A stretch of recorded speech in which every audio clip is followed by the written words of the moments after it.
Welcome back to the channel. For today's video, we're continuing on our series of different category breakdowns at the upcoming Academy Awards, and in today's video, we're taking a look at the Best Director category.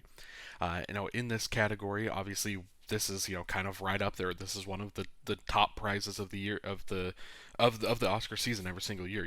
If you think of kind of the above the line, kind of your screenplays, your acting, your directing, and your picture. So it's kind of surprising to me that we're this close to the end. We're right here at the end. So we're taking a look here at the best directors. And again, if you haven't seen any of the other previous videos in this series, there is a playlist on my channel. You can go back and watch all of the videos. Again, we're probably at this point 15 plus videos, I think, over there. So a lot for you to check out.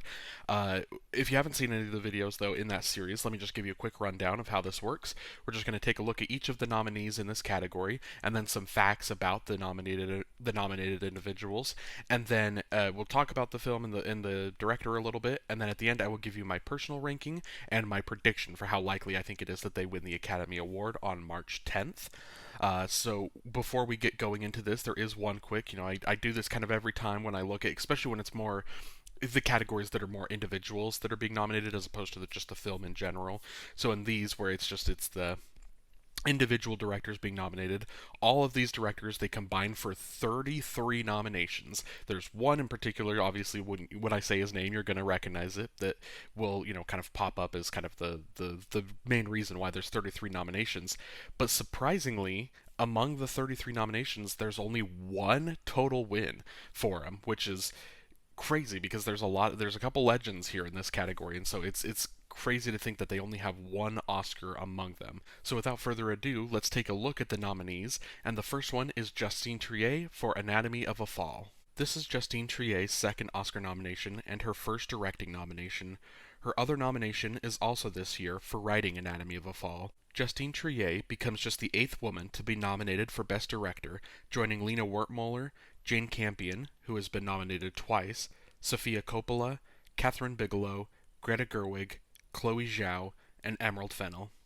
And there's a theme that you're going to notice here with all of the nominees here in this category, so I might as well just spoil it now, because, I want to talk about it with Justine Triet, is every single director here also was kind of the screenwriter for their film. Some of them kind of a solo screenwriter, some of them, in addition with someone else. But for me, I kind of made this realization years ago, and I remember thinking it was kind of thinking it was like this great realization that I made that I enjoy films a lot more.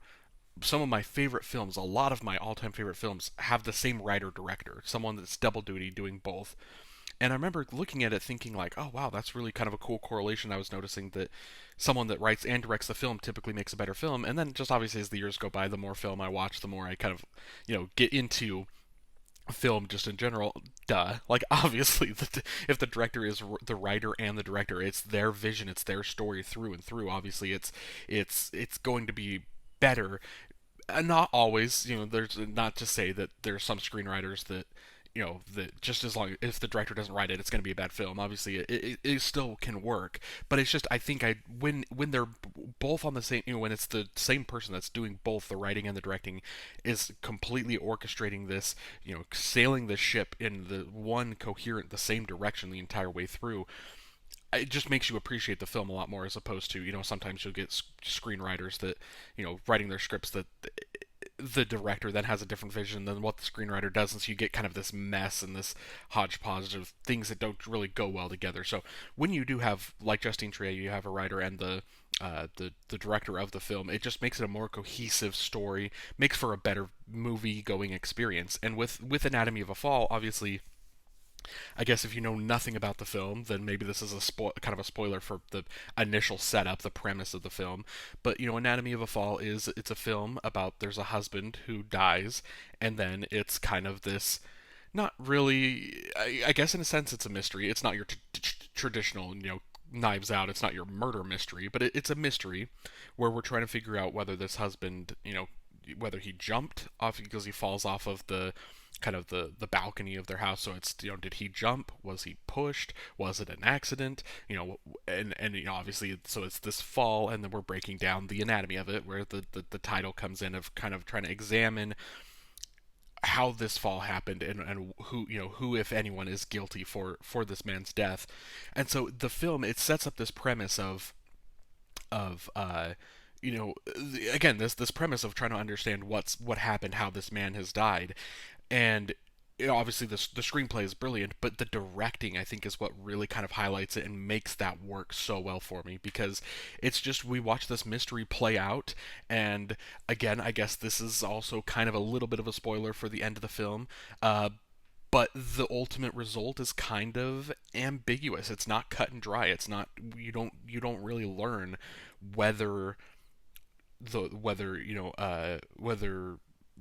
the main character, whether Sandra Hüller's character, if she's guilty. You don't find out if she's innocent. You don't really know if it was, if he jumped himself, if it was an accident. There's so many unanswered questions.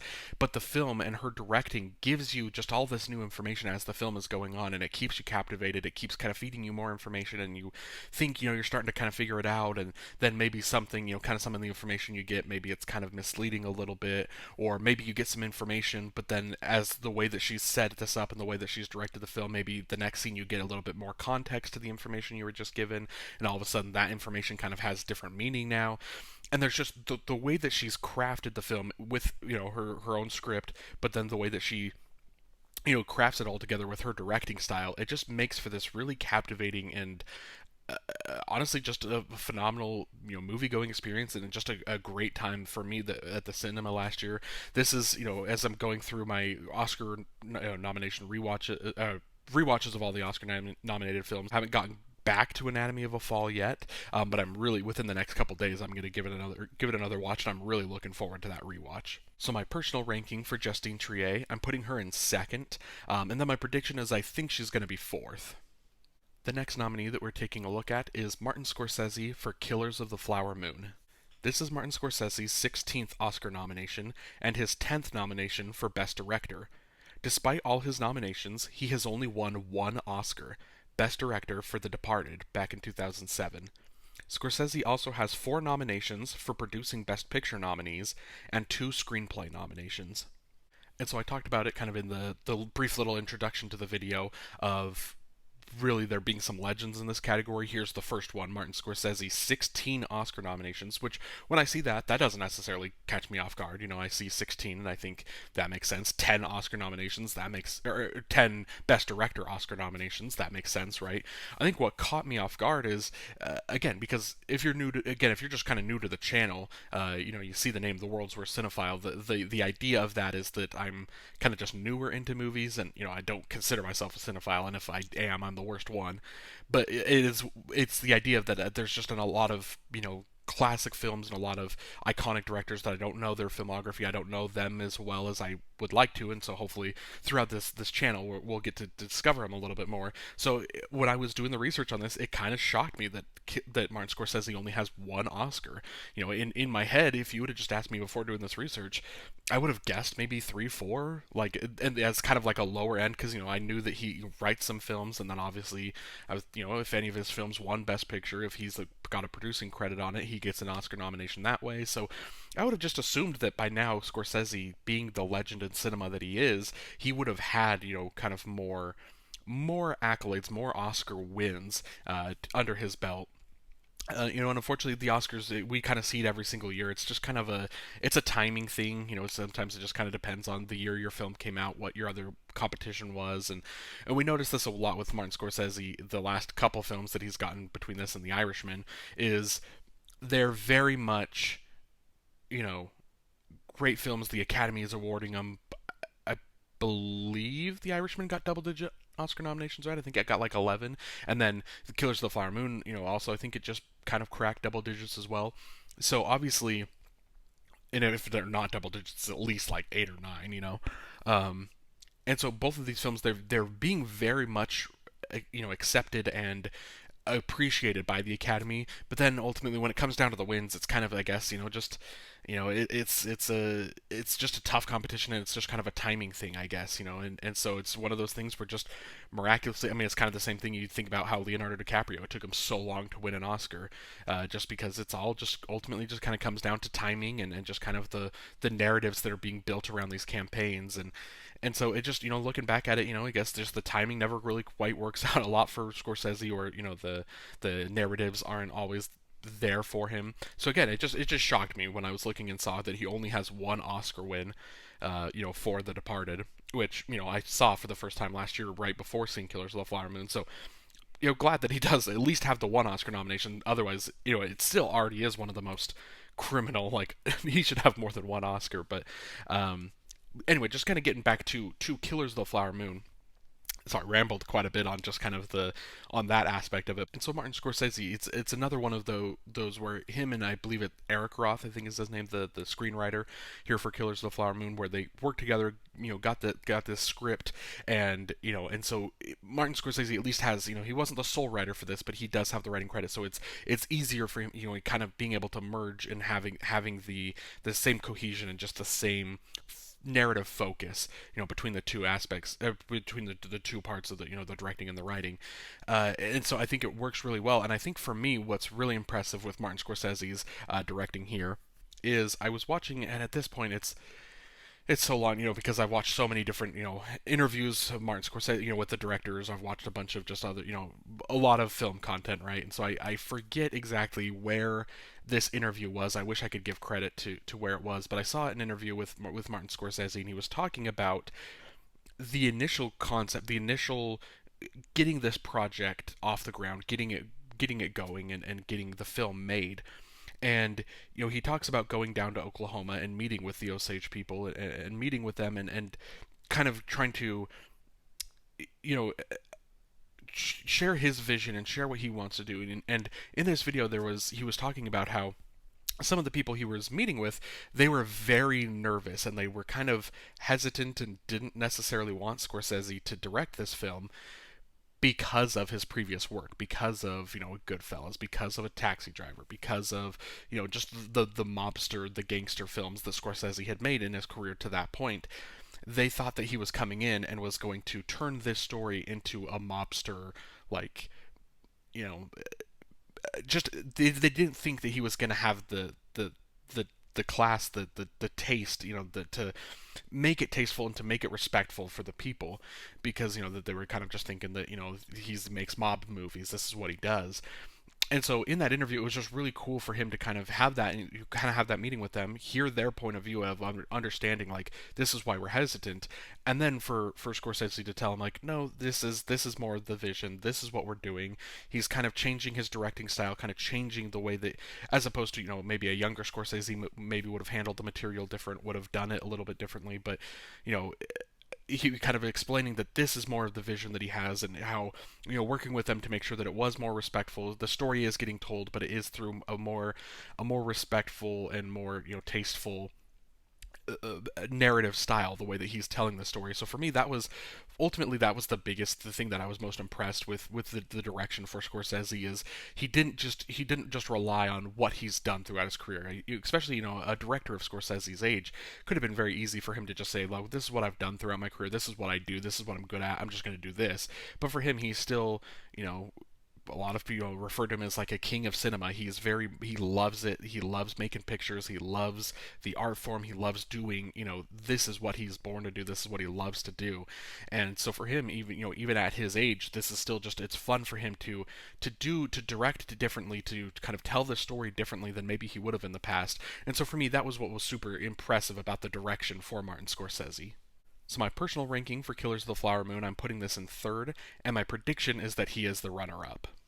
The next nominee that we're taking a look at is Christopher Nolan for Oppenheimer. This is Christopher Nolan's 8th Oscar nomination, but only his 2nd in the directing category. His previous directing nomination was for Dunkirk in 2018. Nolan has yet to win an Oscar, but he is currently a heavy frontrunner in all 3 of the categories he's nominated at this year's ceremony. And so back to back here, we're talking about the legends. At the beginning of the video, I was talking about the legends in this category. Here's the other legend of Christopher Nolan. This is another one that, like, in kind of like in hindsight, I guess looking at it, I could see how a lot of Christopher Nolan's films, while they're universally, hailed as great films, right? I can see why maybe necessarily they're not all always Oscar darlings. They're not all always, these big heavy front runners at the Oscars. some of them maybe, like Inception and Interstellar and The Dark Knight.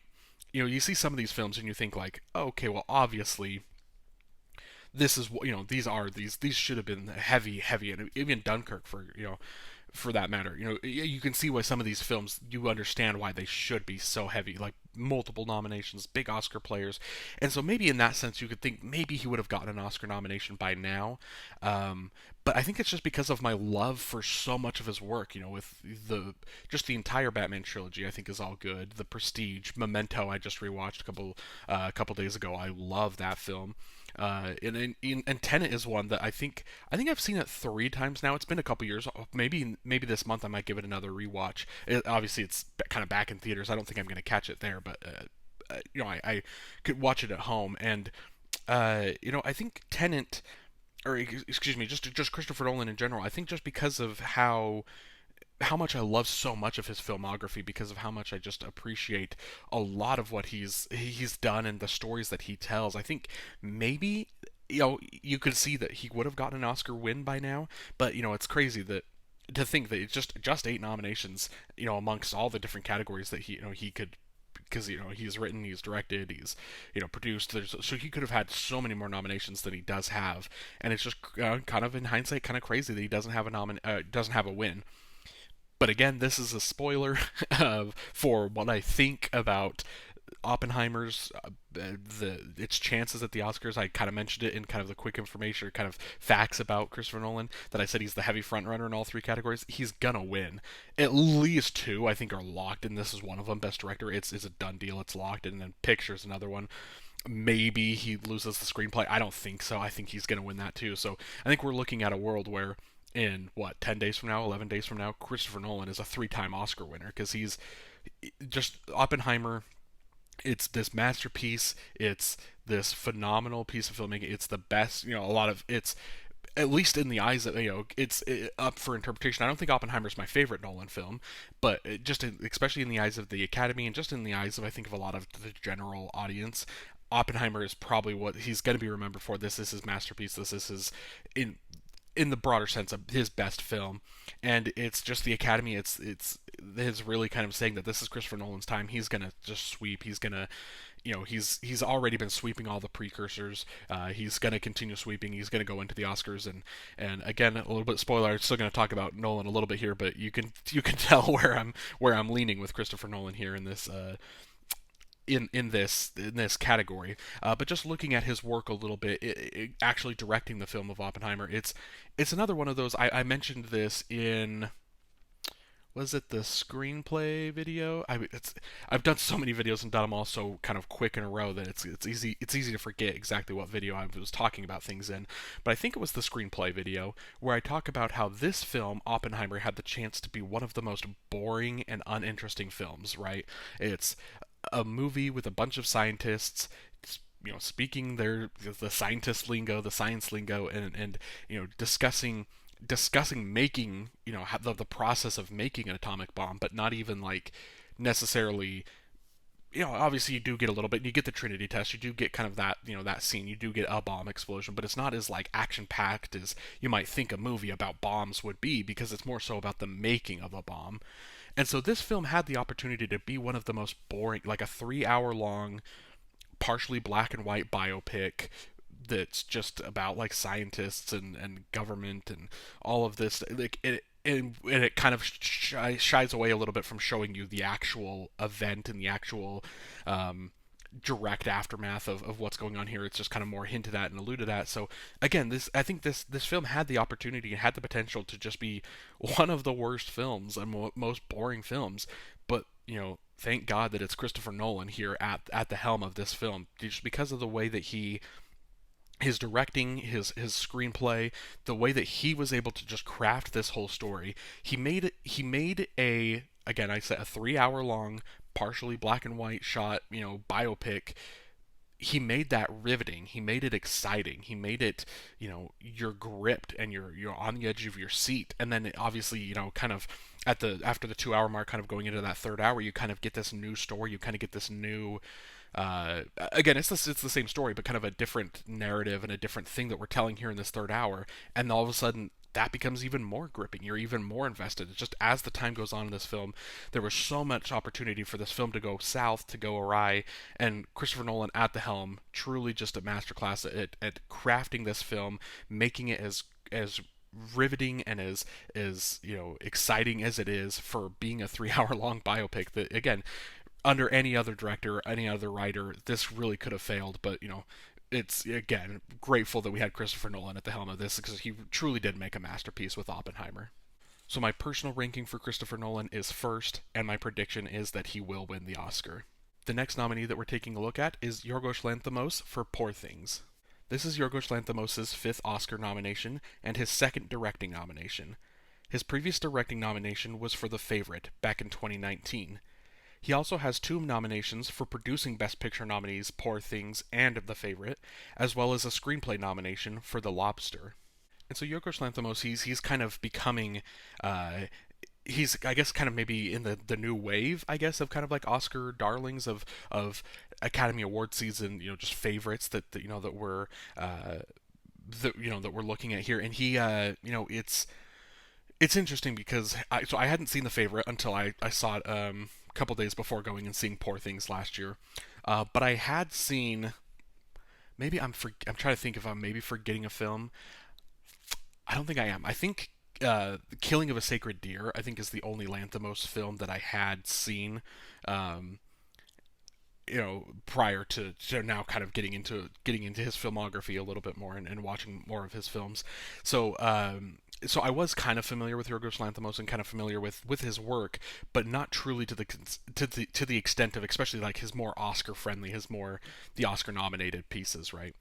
And so with Yorgos Lanthimos, just seeing his work, seeing the way that he's kind of become this, like I said, kind of the darling, kind of the new the new kid in town, I guess, in terms of just the Oscar love and praise. So with Yorgos Lanthimos, I am just very excited, just moving forward and just continuing to see, what he's able to make. The different films that he's obviously got. In theory, it's coming out this year. I think it's still on the calendar. I don't know if it's going to get pushed back, but he's got a new film coming out this year. So just really excited to see what he continues to do, with his feature filmmaking. But just looking at kind of his direction here for Poor Things, and kind of he has like, I believe he's got a writing credit on the film, and the input that he put in kind of more in the story of really kind of being able to tell this, ultimately this kind of Frankenstein type of story, this monster story, but tell it from a wholly just unique and interesting point of view of it really not being a monster at all, but kind of, in other films, kind of the idea of what we're doing is creating a monster, but in here it's creating a person, and then watching this person, Emma Stone's Belle Baxter, watching her kind of explore the world, have her agency, and have her just really kind of just discover life around her. And so just the direction there of just that idea of kind of giving yourself this character, kind of giving her this world and this story to explore is just, it's very it's very exciting. And I talked about this, and I'm guessing it was a screenplay video,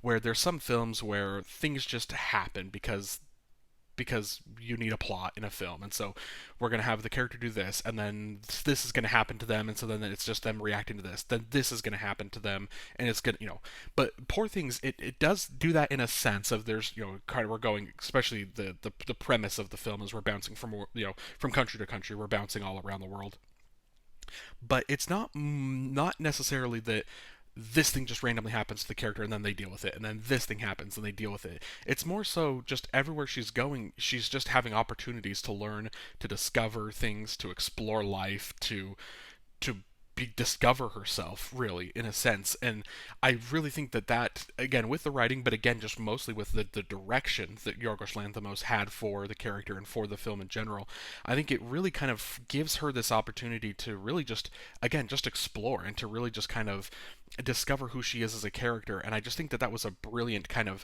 directing decision for Lanthimos, to really just give the character the space, and instead of just forcing things happening to her, it's really kind of her exploring, and then things do happen, but it's more of a result of her character, and the direction of the film of letting that character just kind of explore to that extent, to then just continuing to discover more and more about herself.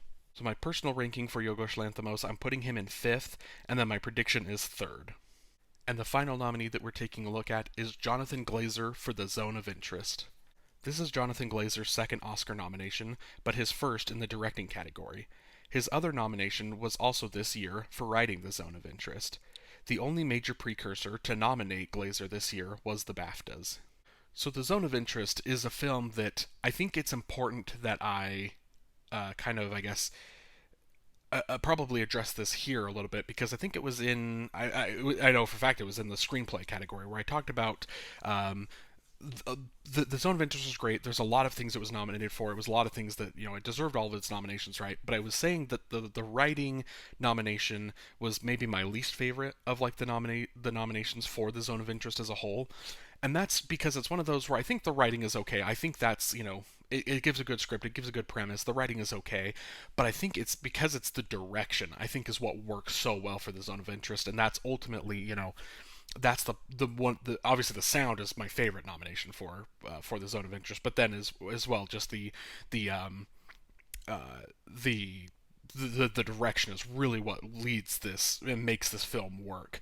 And again, obviously, if you're paying attention as I'm going through each of the nominees, you can see where I'm kind of putting Jonathan Glazer. So again, you might even look at this and be like, oh, maybe, he doesn't love Jonathan Glazer. It's just the directing category. It's all these are heavy hitters. This is all the best of the best, right? It's don't get me wrong. I still obviously I love the direction here for Jonathan Glazer in the Zone of Interest, and again, I think that's what makes the film work so well, is because the film is directed in the sense of with Glazer at the helm, he's really able to create this scenario and create this world where that's why the sound design works so well because again it's just right outside the wall is where all of the atrocities are happening just right off screen, and so I think that's where you get it's where you get this world of something that's happening there and you're hearing it and because it's based on obviously the true story of the Holocaust, we're aware of what's happening there, and so I think that directing that decision to just have it there, you understand what's happening but we don't need to show you, we don't need to, we're just it's we're painting this picture and you can picture it. I just think that was just a brilliant kind of directing decision for Jonathan Glazer, and just in addition to that decision as well as just kind of the way that he handles a lot of the film, the way that we just kind of follow this slice of life, this we're watching this family just trying to live their lives, this normal in theory just this normal family, right? It's just when you strip down, if you're just looking at them as a family unit, it's this normal family, a husband and wife and kids, and they live in this house and they're building a life here, they're building a home here, but obviously it's a lot more sinister, it's a lot more dark what's really going on when you kind of add the layers. So I think that the idea to direct the story in that sense of putting it, this is the focus, this is what we're looking at, this stuff is happening over here but we're kind of more focused on this aspect, and I think that it creates this really eerie and this unsettling vibe, right, for the film. And just as his direction as the film goes on, he kind of starts blending it in a little bit more, where the lines are kind of crossing, and now all of a sudden the work, it's not really two separate lives. It's not the home life and the work life. It's kind of they're blending in a little bit together. And so I just think that the way that Jonathan Glazer directed this film, I think he could have very easily made a traditional Holocaust film that is more akin to what we've seen in previous Holocaust films. But he took this directing his directing effort. He really took this to an extra level, and he took it to a kind of a different place where he decided that I'm going to tell you this kind of general Holocaust story, but I'm telling it to you through a different eyes, a different viewpoint, a different kind of again just a different kind of direction that he's taking this, and so I think that's what works really well, and that's the reason that the Zone of Interest has just really not left my mind since I saw it about a month ago. At this point, it's his direction is really what has just cemented this film in my brain, and it's going to be a film that I remember for a long time. So my personal ranking for Jonathan Glazer, I'm putting him in fourth, and then my prediction is I do think he's going to be fifth. He's the one I have the hardest time seeing upsetting Nolan at the Oscars. And that's it. Those are the nominees for Best Director at the upcoming Academy Awards. Let me know down below in the comments who you're rooting for, and then also who you think is going to win.